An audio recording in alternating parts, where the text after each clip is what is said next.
All right, we are here at New Balance Nationals. Josiah, first off, congratulations. New Balance Nationals champion in the 2-mile. I've got my co-host here, Graham Blanks. Graham, you never walked away with a title like this, right? No way, no shot. I did not run that fast in high school. Said to me, I think in the hallway, is like, I'm just watching out for these kids, and hopefully they're not going to take my job. You're a national champion now. How's it feel? It feels great. The first time being national championship solo, not as a team, so I'm super excited to finally get it done by myself. Graham, you were standing by the finish. What'd you make of that race? Oh man, it was awesome. It was a paced race. Went out pretty hard, and you were all alone for a little bit, and those guys were closing quick on you. So you did a good job, defending that title from those guys closing quick. Yeah. What was the plan coming in? The plan was to go out with the Pacers and try to set the national record, but I really just wanted to compete with myself and see what I could do. I knew it was high risk, high reward, kind of do or die moment. I figured it could go very wrong in the last 800, or it could go very well. And luckily, I was looking up at the top screen, could see some guys closing on me. I got a little nervous, but that kind of gave me some more energy, just I didn't do all that work for nothing. Yeah, so a field like this, it's the best high schoolers in the country, but it's like when you're going after a record, sometimes you could go into it thinking that you're going to be solo for a lot of it. Did you expect the one guy to be right behind you on your heels the whole time? I knew Joe Barrett is a really good runner, very strong. So I heard he was going to go out the pace, so I did expect him to be there, but I thought maybe by myself I'd be able to do a little bit more damage, but he was just very strong, and it was a super good race from him. You've had a really strong season with the 3K, with especially the mile, going sub-4 at BU just a couple of weeks ago. How have things been building, to get to this point where you felt confident enough to potentially chase a record and go after a national title here? It's been building very well. I had a really rough time in cross country near the end of my season after a great start. So I thought it was going to be a slow start to the indoor season, but I was able to just kind of race into shape very fast, and every race has just gotten better and better and better. I think it is similar to you, right? You ran the 1500 at New Balance Indoor Grand Prix, and then came back a couple weeks later to run the 3K. I guess what are the insights into why that's helpful to structure kind of like a race season like that? Well, it's easier because you can just train more. So, yeah. It was nice. It was nice to to build up through the season. You don't want to get too beat up too soon, like in cross country. It's easy to do in high school. You do a lot of races. There's a reason the pros don't race that much. The best of them don't race that much because you're really able to hammer down those races when you really want to win. When we look big picture, sort of, what do you think is your best event so far? You had success here in the 2-mile, but obviously you showed that miler speed too. Yeah. It's hard to say. I really kind of always go back and forth on what my best event is, but I think the mile would be my best event just because I really enjoy the mile. I love it. It's gritty but short and fast race, and I think that really plays into my strengths, so I love it.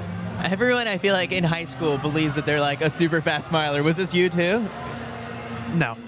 You knew? No, yeah. The thing is, whatever your favorite event is, going into college, get ready to get pushed up double the distance. But, you said you're going to Washington, so you're in a good place to be a miler. For sure. So hopefully Andy will keep you in that distance. Yeah, I agree. Let's go into the decision to choose Washington. What was that process like, and why'd you choose, Andy Powell's squad? I had gone to a bunch of indoor meets throughout my high school career, so I got to see what UW was all about, and then when I went on a visit there, I just fell in love with the team. They're a great group of guys that want to work hard, have fun, and get national titles, along with Coach Andy Powell and assistant coach Chris are just my favorite coaches, and I had by far the most trust in them. Being a coach is a lot more than just training. It's also they're going to help form your character as a person, and they were the two people that I just looked up to the most. They take care of me, so that's why I love Washington. I love that already your favorite coach, haven't even spent a day or a race in that uniform yet, but you're already looking forward to it. It's a really strong recruiting class too, right? Yeah, you got me, Owen Powell, and there was someone I won't expose. There's two people in that 2-mile race that are talking to UW, so we could potentially have a really insane recruiting class. But so far, me and Owen, we're going to be roommates next year, so we're hyped to just grind. Yeah. when you come out to a meet like this, like, you know, you did the outdoor one in the past, but like I feel like there's just like this camaraderie around like with the other top high school kids across the country. Like, are those actually like true friendships that are formed on trips like this? Oh yeah, 100%. I think it's, you know, when you and someone else share like kind of the same pain, you go through a race together and you all hurt, it's really easy to gain a good relationship, and we all kind of want the same thing. We have the same goals, so we're always cooling down all together after the race. We text, we're all up in the lounge before the race, just sitting there talking about the race. So yeah, we're all really good friends. So we've got the race in front of us, and at this point in it, like, the lights are next to you. Your teammate did a pretty good job of pacing. So, you know, at this point, it's when the lights are starting to slip away, what are you mentally telling yourself? I was just telling myself to stay strong, and you gotta, like, I knew I already put myself out there. There's no going back. So I was like, I just knew I had to just kind of send it and just keep pushing. My legs didn't feel super strong, a little bit worse than normal. I don't really lead that much, so I feel like that was part of it. So letting the lights go was kind of mentally a burden, but I was able to stay strong for sure. Yeah. I guess, Graham, like, in a race like this, what are some of the important things to kind of lock in on when it's sort of like maybe plan A goes out the window and you have to resort to plan B? Like, I guess, how do you go about properly executing that? Yeah, I think normally plan A is your coach will just be like, don't lead. So if I'm in this position, I'm freaking out a little bit, you know. But it's nothing new. Sometimes you just end up in the lead, whatever. I would say, you know, if for me, something I'd want to do, just play to my strengths, is just kind of try to wind it up. But, you know, when you're on a national record pace, that's really hard to do. It's really hard when you're already that deep in the well to kind of move. So I would, you know, probably also just try to relax, get ready for the last 400, because as you see at the end of the race, you know, it really starts closing down with those guys who are in that chase back, kind of like a peloton in the tour, you know, just kind of relaxing, getting ready for that last 200, last 400. So to be able to close off of a really fast first mile, that's really impressive. What was the hardest part about leading, you know, the whole entire second half of the race? The hardest part was I just felt like every time I tried to speed it up, I knew I couldn't potentially speed it up. But kind of as Graham said, I said every lap I speed it up and don't drop him kind of dwindles my chance that I'm going to be able to close out the race or take it back if he ends up passing me. So I kind of want to like try to keep it fast, but also, yeah, leave some left for the last 400 in case I had to go to plan C. Did you, as you were passing by, like, were you looking up at the video board a couple times to like see just sort of where people are at? Like, yeah. Because it was a bit of a gap, but then eventually, like, as will go along with the race, like, it did close up a little bit. Yeah, no, I was looking up at the board, and I was just kept looking up, honestly, almost every lap, just trying to see where the field is. I feel like that's a really smart way to race. So looking at Joe, and once I gained that gap on Joe, I started going hard, but then immediately I seen Aiden Monistere coming on my heels in that last 400, and then I was able to find another gear. Just looking up at the Jumbotron was definitely huge. How does this race sort of compare to just like, you know, how difficult it was, you know, the mile at BU and also just sort of like the 3K at UW, like earlier in the season? It's right up there. You know, it's very hard because I kind of felt the same. It was a little bit different. In the 3K at UW, the last K was like, felt like I was like closing my hardest lap on all of the last K. And here kind of felt, not like in terms of that, but like in terms of I was hurting, trying to lead and trying to drop someone the whole last 4. So they're very equal. I'd say in the mile, was probably the easiest out of those because I was able just to lock in that BU, lock into a fast pace, and just I was really confident in my closing speed in that race. So I was able to be a little bit more comfortable in that race. I feel like if you squint here, like the guy in second looks like your doppelganger a little bit, right? I think so. That's what I've been told. Joe Barrett, I think we're long lost brothers. We should do a DNA test. That's funny.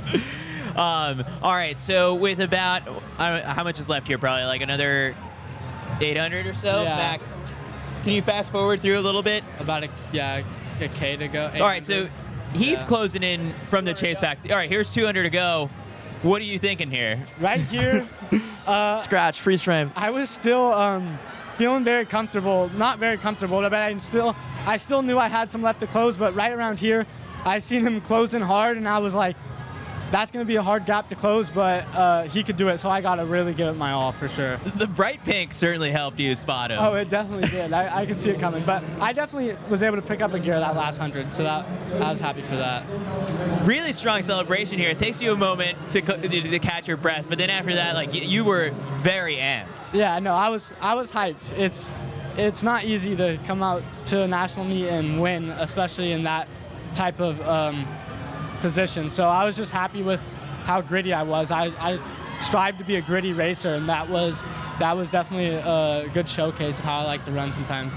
Graham, what are you making of these high school kids and how fast they're running nowadays? Yeah, it's a little scary. I mean, I was saying last year I showed up to this meet, I was still injured, and I had to hold the tape for Drew Griffith running 8:34.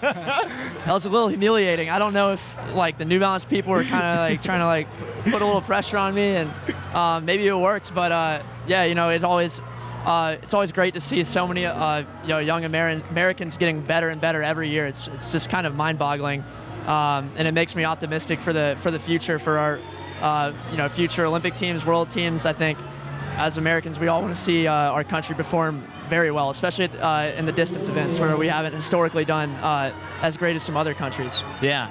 So, I mean, it's like you still got college ahead of you, but it's like pro runner down the road, like a goal for you? Oh, 100%.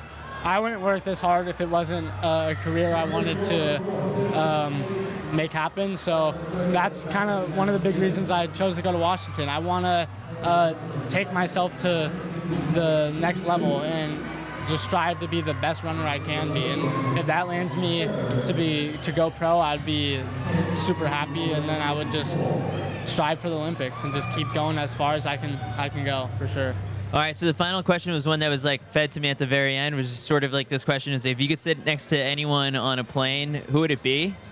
Yeah, so I'd sit next to my man Graham right here, got Graham on my right, and then I'll have to have twin pairs sharing a seat. I'll have to have Tanoda Matsatsa and Abel Tafara sharing the seat next to me, for sure. What do you make of that? Well, sometimes I like to kick my shoes off on flights, so I hope you're good with some stinky feet. So, I mean, we'll see. Are you an aisle or window guy? I'm a window guy. I don't actually kick my shoes off either. That was a joke. I would never. That's fair. If I have the window, we're good to go. Yeah, we're going to have a good time. All right, Josiah. Well, I appreciate you coming by. Congratulations on the national title. How do you celebrate? I got the 4x-mile tomorrow with my teammate Taven and my other two teammates, Preston and Max. So we're going to go out there and we're going to try to win our first 4x4 and just keep proving or marching the Crater legacy onwards. What's the national record in that? It's something fast, like, I don't even know, 1604 maybe? Okay. I think it might be 1604, so we would have to, maybe 1608. We'd have to put together a really good race, but it's possible. Yeah. All right, well, congratulations, and we'll let you get to the celebration. Thanks for stopping by. Perfect, thank you. Awesome.